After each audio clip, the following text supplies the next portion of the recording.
ایک خاص نیکی جس کی طرف میں آپ کی توجہ کروانا چاہتی ہوں۔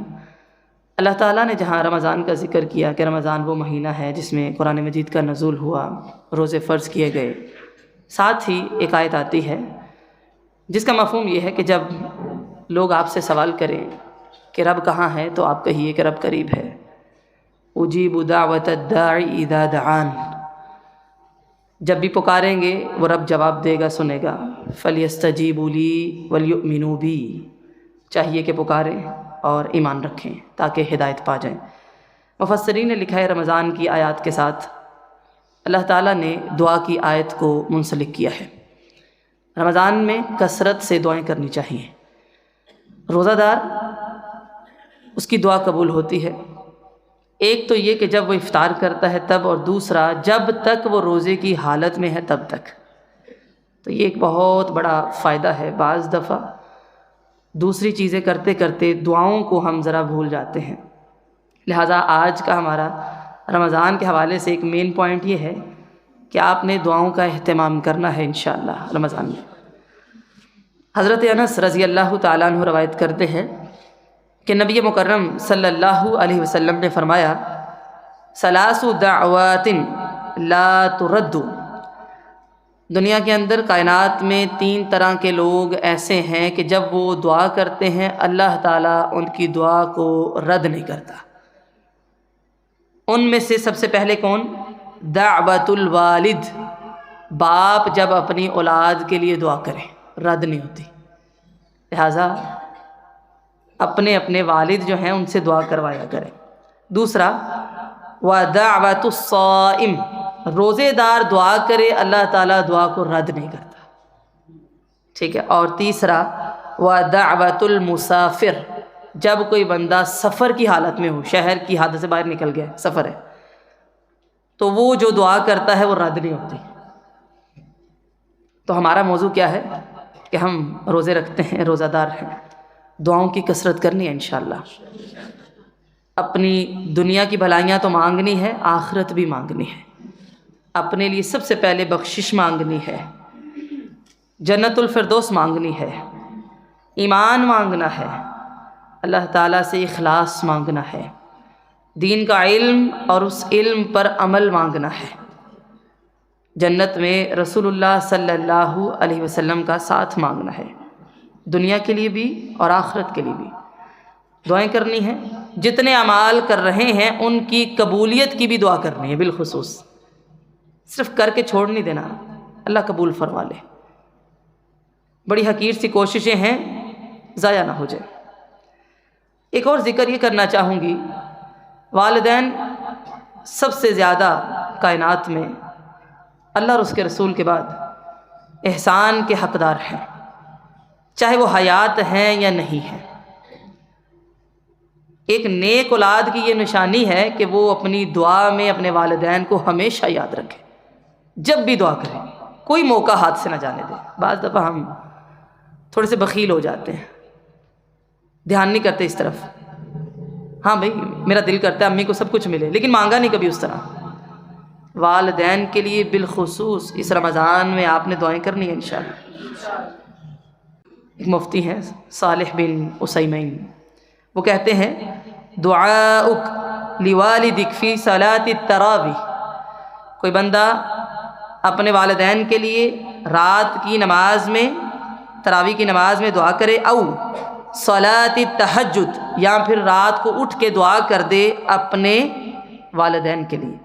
10 اونٹ ذبح کرے نا اللہ کی راہ میں، اس سے زیادہ بہتر ہے کہ وہ رات کو اٹھ کے اپنے والدین کے لیے دعا کرے۔ لہٰذا جب دعائیں کرنی ہے نا، اپنے ماں باپ کو بھولنا نہیں ہے، چاہے حیات ہیں یا نہیں ہیں۔ حیات ہیں اللہ ایمان میں رکھ، ایمان کی حالت میں لے کے جا، توبہ سے پہلے لے کے نہ جانا، خاتمہ بالایمان نصیب فرمانا، محتاجی سے بچانا، صحت اور عافیت والی، نیکیوں والی، ایمان والی لمبی زندگیاں عطا فرمانا۔ جیسے ہمیں بچپن میں پالا ہے تو بھی ان پر رحم فرمانا، اور اگر دنیا سے چلے گئے اے اللہ ان کی قبروں کو ٹھنڈا کر دے، جنت کے باغوں میں سے باغ بنا دے، ان کے حال پہ رحم فرما، ان سے درگزر فرما، ان کی اچھی مہمان نوازی فرما، تو والدین کے لیے بالخصوص روزے کی حالت میں حیات ہیں یا نہیں ہیں، کثرت سے دعائیں کرنی ہے۔ وہ حقدار ہیں اس بات کے، آپ کو پالا ہے، یہاں تک پہنچایا ہے۔ بالکل اس بات کو ذہن میں رکھنا ہے کہ فوت شدگان کے لیے سب سے بڑا صدقہ، بلکہ صدقے سے بھی زیادہ، وہ ان کے لیے دعا کرنا ہے۔ ان کے درجات کی بلندی ہوتی ہے۔ ہمیں سکھایا گیا نا، رب ارحمہما کما ربیانی صغیرا، ربنا اغفر لی ولوالدی۔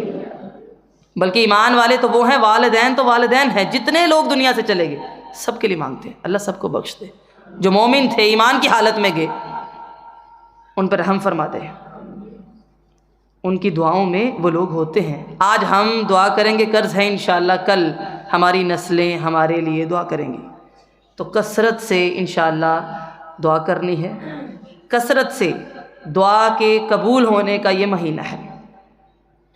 پھر اسی طرح سحری کے لمحات ہیں، افطاری کے لمحات ہیں، دسترخوان سج جاتے ہیں، نعمتیں چنی ہوئی نظر آتی ہیں۔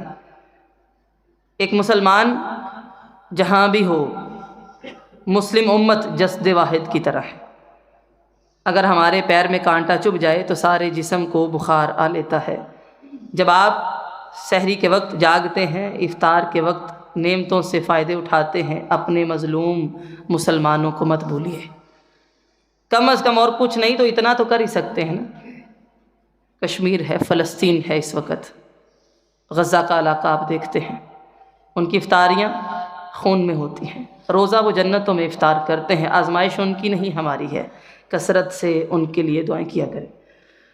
اللہ تعالیٰ ان کفار کو نیست و نابود فرمائے، ان کو انہی کے ساتھ ہلاک کر دے، اور اللہ تعالیٰ اہل ایمان کو فتح نصیب فرمائے، ان کی شہادتوں کو قبول فرمائے۔ اللہ تعالیٰ ان کے جو زخم ہیں ان کو بھر دے۔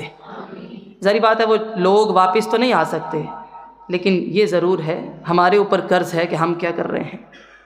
وہ تو اللہ کی جنتوں کے مہمان بن چکے۔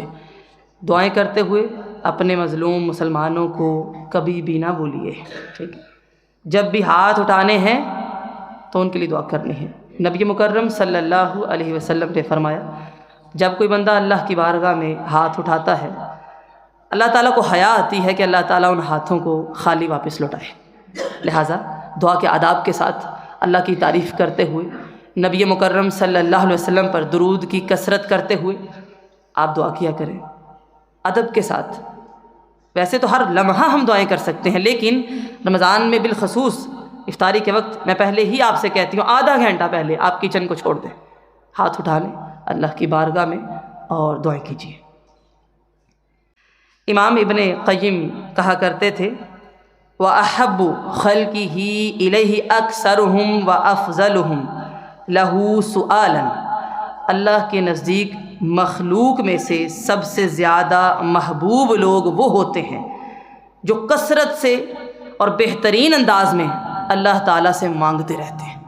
اللہ کو پسند ہے وہ بندوں کو نہیں پسند آتے ہر وقت مانگتا رہتا ہے۔ اللہ کو وہی پسند ہے جو سب سے زیادہ اللہ سے مانگتا ہے۔ لہٰذا دعا میں بخیل نہیں ہونا چاہیے کہ دے دے گا اللہ، نہیں، دعائیں کیا کریں کثرت کے ساتھ اور بہترین دعائیں کیا کریں۔ کہ اللہ کے نزدیک بہترین مخلوق وہ ہے۔ اور بڑی بات کمال کی ہے، امام ابن قیم کہتے ہیں صرف دعا نہیں مانگتے، وَهُوَ يُحِبُّ الْمُلَحِّينَ، دعا ایسے کرتے ہیں کہ چمٹ جاتے ہیں دعا کے ساتھ، اس کو کہتے ہیں دعا۔ وہ بندہ جلد باز ہے کہ اللہ دے دے، بس دے دے، نہیں دیا دیتا ہی نہیں، چمٹ جاتے ہیں پھر دعا میں۔ ہم تو یہاں سے شروع کرتے ہیں اور پھر ہمیں سمجھ نہیں آتا کیا مانگے۔ اللہ کی تعریف کیا کریں، اور کچھ نہیں آتا سورۃ الفاتحہ کو بار بار کثرت سے پڑھیں، درود پڑھیں، پھر مانگنا شروع کریں اور چمٹ جائیں تاکہ لے کے اٹھیں۔ بہترین مانگنے کا طریقہ یہی ہے کہ دعا میں انسان روئے، آہوزاری کرے۔ جس قدر بندہ آہوزاری کا مظاہرہ کرے گا اسی قدر اللہ تعالیٰ کو سوال پسند آتا ہے، وَأَعْطَاهُ، اور اللہ تعالیٰ اس کو عطا کرتا ہے۔ اسی لیے مفسرین کہا کرتے تھے، رونا نہیں آ رہا منہ ہی بنا لو، اللہ سے مانگ رہے ہو، لہٰذا کچھ وقت نکالیں دن کے اندر، ہاتھ اٹھائیں اللہ کی بارگاہ میں اور اللہ تعالیٰ سے معافی طلب کر لیں۔ بخشش مانگ لیں، کثرت سے دعائیں کیا کریں اور چمٹ جایا کریں. جیسے ایک سوالی سوال کرتا ہے، فقیر چمٹ جاتا ہے. بعض دفعہ ہم تنگ آ کے کہتے ہیں لو پھر جان چھوڑو، نتیجہ یہ ہو کہ اللہ تعالیٰ کہ لے بھئی جنت لے ہی لے، تجھے دے دی جا، ایسے مل جائے تو اور کیا چاہیے. لہٰذا دعاؤں کا پرزور اہتمام کرنا ہے آداب کے ساتھ انشاءاللہ.